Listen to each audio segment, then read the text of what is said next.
Bienvenido a su programa Respira Libre, un programa de salud y calidad de vida, hecho por médicos con un lenguaje manejable para todos ustedes.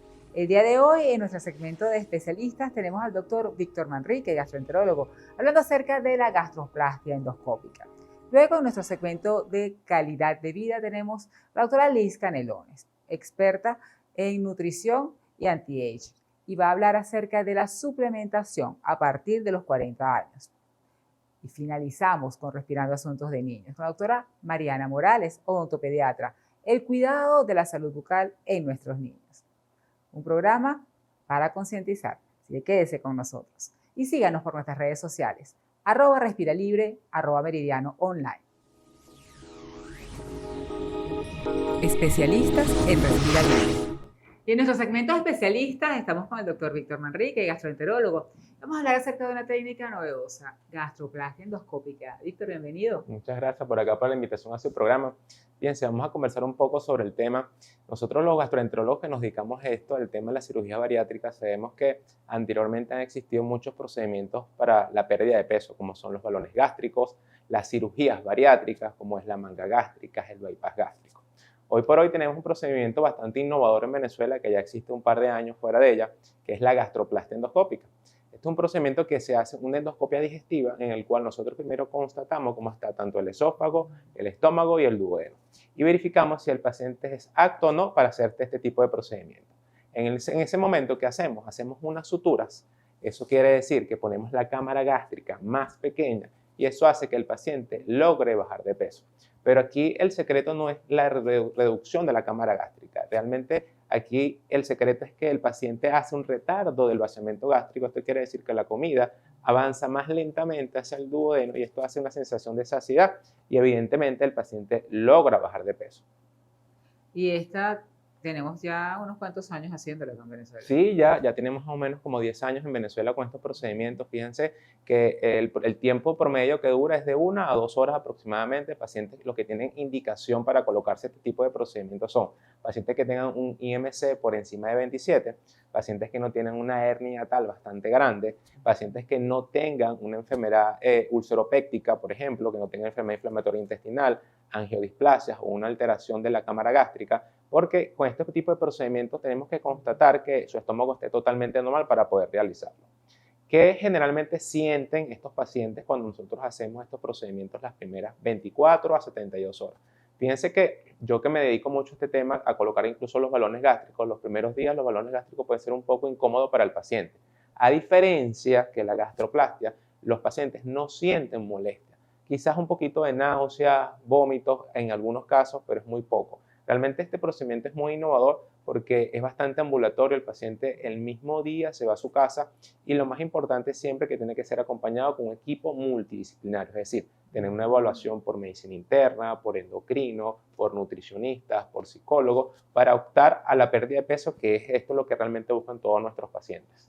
Esto debe ser porque el paciente tiene que tener una preparación y también un acompañamiento psicológico para entender su proceso, igual que cualquier cirugía bariátrica. Claro, fíjense que nosotros que le hacemos muchas endoscopias a cirujanos que se hacen bypass y hacen manga gástrica, el paciente que no sigue este rol, es decir, que no está con el acompañamiento, realmente el paciente logra bajar de peso. Pero el éxito de una cirugía bariátrica, de una gastroplastia endoscópica, de un balón gástrico, no es perder peso. El éxito es mantener el peso en función del tiempo. ¿Y cómo logramos esto? Evidentemente, haciendo que el paciente entienda que cambie su estilo de vida, sus hábitos alimenticios, hacer actividad física, porque realmente el secreto es tener una vida más saludable. Yo soy el estilo de médico que siempre le comento a los pacientes que no satanizo los alimentos, es decir, tener una alimentación balanceada. Si de lunes a viernes tienen una buena actividad física, los fines de semana quizás se pueden dar sus gustos, pero mientras entran a un procedimiento como es la gastroplastia endoscópica, deberían mantener alejados este tipo de alimentos como son los dulces, el licor. Fíjate el licor que es bastante importante. Nosotros hemos visto pacientes que se han hecho este tipo de procedimientos y evidentemente pierden, el promedio es el 20% del peso corporal total y comen evidentemente poco. Claro. Pero el licor tiene muchas calorías. Entonces estos pacientes dejan la adicción a la comida y vuelven y empiezan a tomar los fines de semana. Entonces te hago una relación pequeña. que siempre se los aclaro. Fíjense, cada cerveza que un paciente se tome, una copa de vino, un vaso de ron, equivale a aproximadamente 35 a 45 minutos de actividad cardiovascular para quemar eso que acaba de consumir sin bajar un gramo de peso. Ahora, si el paciente todos los fines de semana tiene un acompañamiento social y se toma 5, 6 cervezas, 5, 6 vasos de ron, eso es lo que tienen que multiplicar el tiempo para hacer actividad cardiovascular y poder quemar eso. Entonces, hemos visto a estos pacientes que algunos han tenido una reganancia de peso, pero no porque el procedimiento fue mal hecho, es porque el paciente no modificó su estilo de vida y eso es importante que el paciente lo entienda.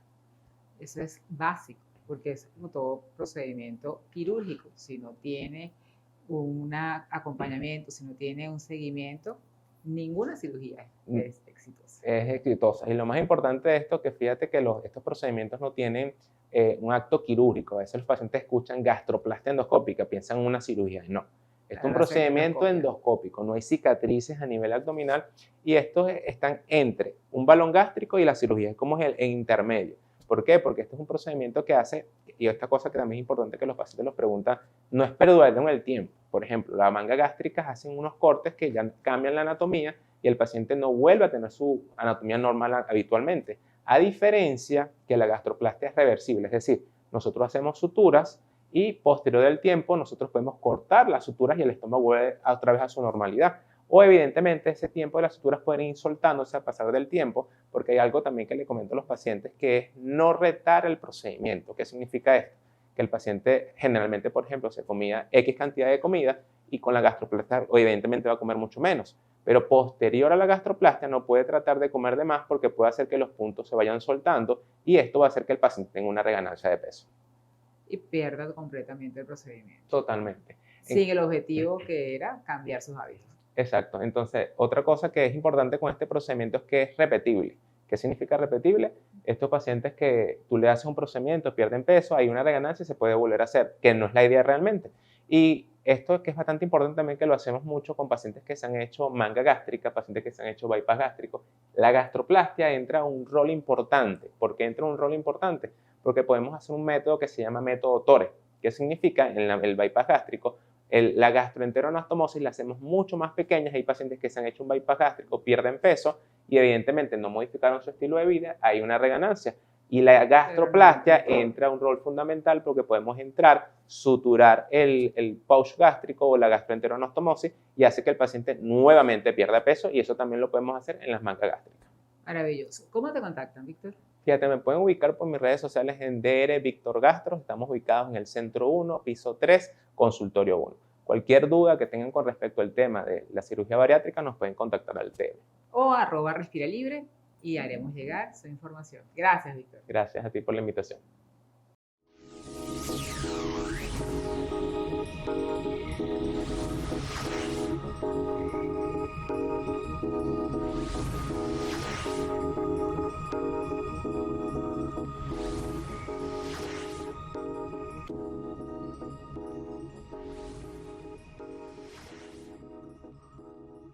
Respirando calidad de vida.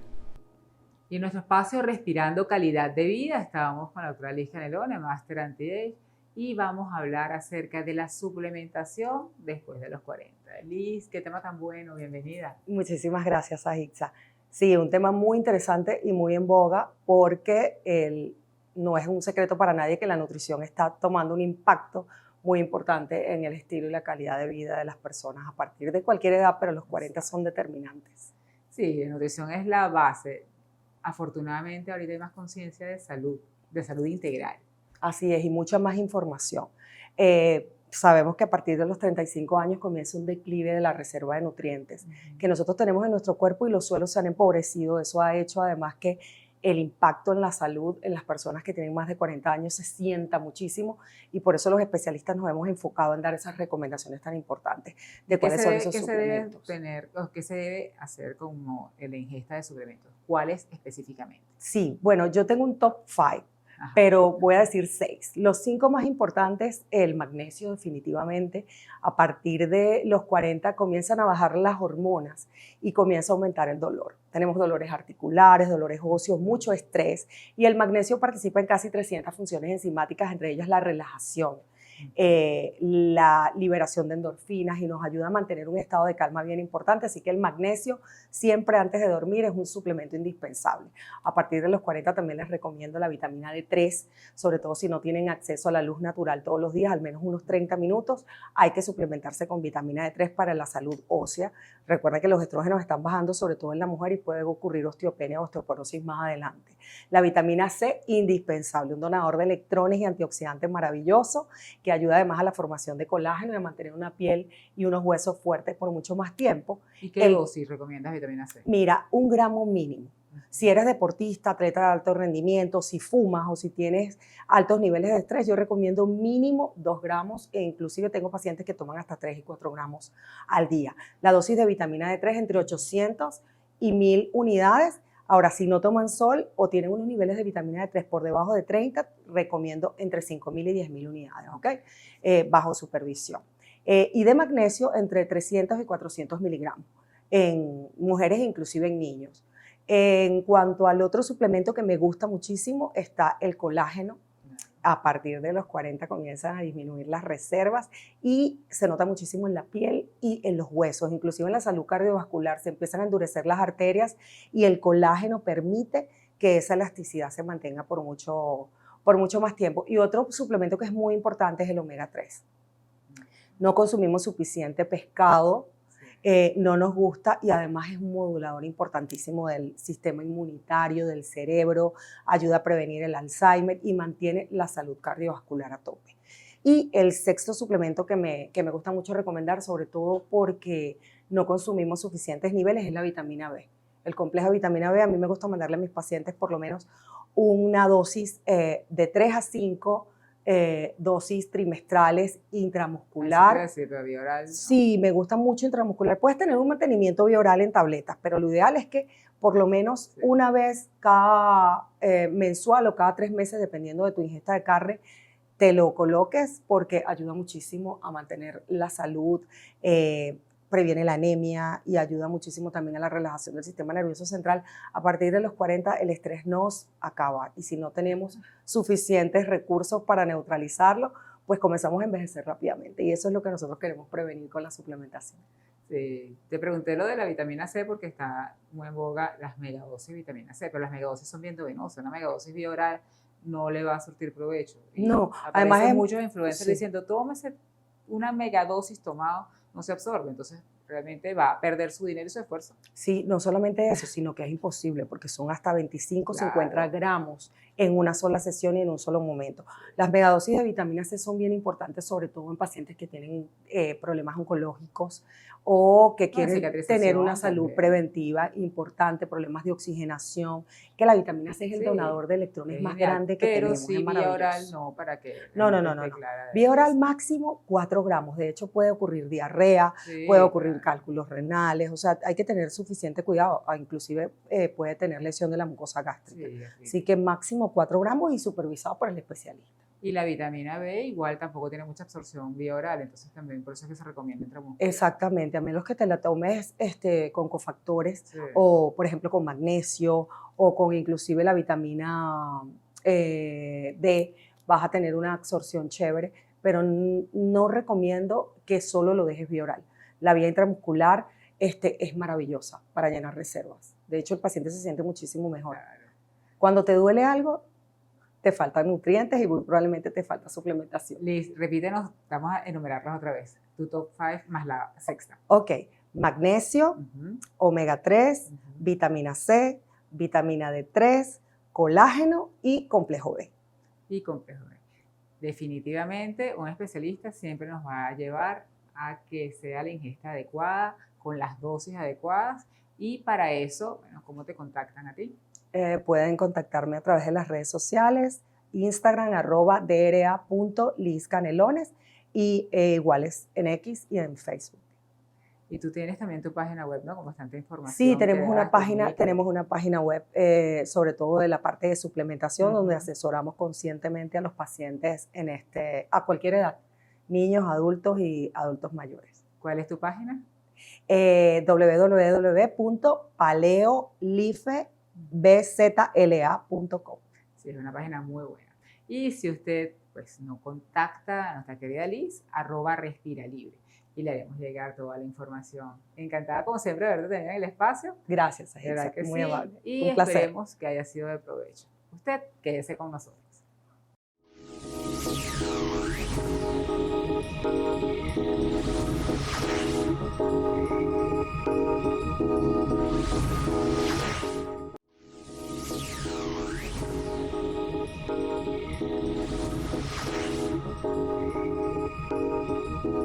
Respirando Asuntos de Niños. Y en nuestro espacio Respirando Asuntos de Niños estamos con la doctora Mariana Morales, odontopediatra. Vamos a hablar acerca del cuidado de la salud bucal en nuestros niños. Bienvenida al espacio. Gracias a ustedes por la invitación. Un placer estar aquí. Qué bueno. Cuéntanos cómo tenemos que enseñar a nuestros niños a hacer ese hábito del cuidado dental. Bueno, doctora, es súper importante porque, bueno, yo siempre le digo a los papás de mis pacientes, mientras más temprano instauremos el hábito, se va a convertir en algo normal de su rutina, como es comer 3 veces al día o como es bañarse todos los días. Entonces, lo ideal es que desde que erupcione ese primer diente en boca, alrededor de los 6 meses de vida, comencemos a cepillarlo. ¿Okay? Así se va a convertir en algo normal de su vida y no va a ser un estrés cada noche cuando tengan que cepillarlo, como pasa en muchas casas. Y el hábito de incluir un cepillo dental a veces en algunos niños en el bulto escolar que pasan todo el día afuera. Sí, eso también es una lucha que tenemos los odontopediatras con los colegios. Justamente como usted dice, pasan muchísimas horas y hay niños que llegan a las 4 de la tarde a su casa. Entonces, el tema es que a veces algunos colegios no les dan el tiempo necesario para poder cepillarse, pero sería lo ideal. Lo ideal realmente es poder instaurar ese hábito 3 veces al día. ¿Okay? Pero bueno, como normalmente no es posible, por lo menos vamos a hacerlo en la mañana y sí en la noche, que va a ser el momento más importante porque es cuando tenemos restos de alimento de todo un día. Además de eso, producimos muy poquita saliva durante la noche y esa saliva que producimos en la noche es mucho más ácida. Entonces, pues es el ambiente propicio para que las bacterias hagan de las suyas. Es así. Y según las edades, ¿cuáles son los controles que deben tener nuestros niños? Sí, bueno, lo ideal es que la primera visita al odontopediatra se haga antes del año de vida, ¿ok? Hoy en día, afortunadamente, muchos papás acuden desde muy temprano y eso es positivo porque eso hace que estemos trabajando pues, por una generación cero caries, que es lo ideal. Y luego, pues cada 6 meses, estos pacientes deben acudir para realizar su limpieza y su flúor. Pero lo más importante siempre va a ser el cuidado que tengamos en casa, porque aunque vayamos cada 6 meses, en esos 6 meses pueden pasar muchas cosas. Entonces, siempre escoger un cepillo de dientes adecuado. Desde que erupciona el primer diente, no vamos a utilizar el dedal, sino un cepillo de dientes con cerdas que va a ser acorde a la edad. Los cepillos de dientes vienen por grupo etario y vamos a ir escogiéndolo según la edad de nuestro hijo. ¿Okay? ¿Y el cambio de ese cepillo? El cambio de ese cepillo también es una pregunta maravillosa, cada 3 meses. Sin embargo, hoy en día se sugiere, por ejemplo, en aquellos pacientes que han tenido COVID, que han tenido infecciones respiratorias importantes, o también luego de un viaje, que ese cepillo ha estado pues, más tiempo húmedo y que es más propenso a que pueda contaminarse con hongos, cambiarlo. Eso es excelente, porque nosotros también en la parte de otorrinolaringología, por cepillos contaminados tenemos bastantes lesiones. Exactamente. Entonces, bueno, siempre hay que trabajar en equipo y eso es lo interesante de esto. Definitivamente. Y en cuanto a la pasta, pastas con flúor, pastas sin flúor, ¿hasta qué edad la pasta infantil con ese sabor particular, pero que no nos protege tanto? Sí. Otra pregunta maravillosa, porque hay hoy en día una polémica en relación al flúor. El flúor es un producto maravilloso que ayuda a prevenir la caries dental, ¿ok? No solo porque produce un intercambio de iones que fortalece ese esmalte, sino también porque tiene un efecto bactericida de matar esas bacterias, ¿ok? Entonces, durante muchísimas décadas hemos recolectado evidencia científica de que el flúor es positivo para esto, ¿ok? Ahora, ¿qué es lo importante? La cantidad que vamos a colocar en ese cepillo. Muchos papás me dicen, es que mi hijo no escupe. Realmente escupir es una función que se adquiere un poco tardíamente. Aproximadamente hasta los 5 años los niños no escupen todo completo, ¿no? Entonces lo importante es que si nosotros colocamos la cantidad adecuada, esto sea una dosis segura para que él No la se va a pueda tragar. tragar. Entonces, de 0 a 2 años vamos a colocar muy poquitico, como un granito de arroz, de 3 a 5 años como una lentejita, y a partir de los 6 años vamos a colocar como un poquito más grande, como una caraota o un frijol. ¿Ok? Con esa dosis vamos a tener ningún riesgo, porque realmente la dosis tóxica del flúor es 5 miligramos por kilogramo de peso, es muchísimo. En relación a la pasta de niños, que normalmente contiene entre 1000 a 1100 partes por millón o 0,24%, si esta viene representada en porcentaje, normalmente la utilizamos hasta los 6 años. Hay niños que antes de tiempo ya no quieren su empiezan a pasta tolerar ese sabor como tan dulce y pueden cambiar perfectamente a la otra, pero lo ideal es que ya sepan escupir para ese momento, porque la otra tiene una concentración un poquito más alta. Y en cuanto al enjuague bucal, Sí, el enjuague bucal, bueno, es importante que sepan escupir, ¿ok? Pero ya a partir de los 4 o 5 años lo podemos utilizar, sobre todo en aquellos pacientes que tengan alto riesgo cariogénico, porque también tiene contenido de flúor. Y lo más importante del enjuague bucal es siempre comprar uno que no tenga alcohol dentro de sus ingredientes, ¿ok? Porque está comprobado que esto no es bueno para las mucosas de nuestra boca. y las personas que utilizan no los enjuagues como tal comerciales, sino que dicen que hacen algunos tipos de preparados, ¿cuáles son los riesgos? Sí, bueno, Que abundan. Totalmente, lo vemos muchísimo En y las el problema de consultas. las redes sociales que no son bien llevadas y que no son llevadas por especialistas, ocurre esto, ¿no? Los consejos, incluso a veces muchas personas que no tienen la preparación adecuada, entonces a veces pueden ser tóxicos, como por ejemplo vemos las personas que le dan tés o infusiones a los niños pequeños y sabemos que esto no es adecuado y puede provocar la muerte. Igualmente, hay sustancias que se utilizan que no son adecuadas, que pueden producir incluso quemaduras en los tejidos o que pueden producir erosión del esmalte, entonces es mejor no inventar. No inventen. Maravilloso. Y para eso están los especialistas. ¿Cómo te contactan? Bueno, me pueden contactar por Instagram a través de @odontopacientesespeciales. Muy bien, y si no, como siempre les digo, @respiralibre. Muchísimas gracias por haber estado con nosotros y esta información tan de valor. Y usted manténgase acá en Respira Libre.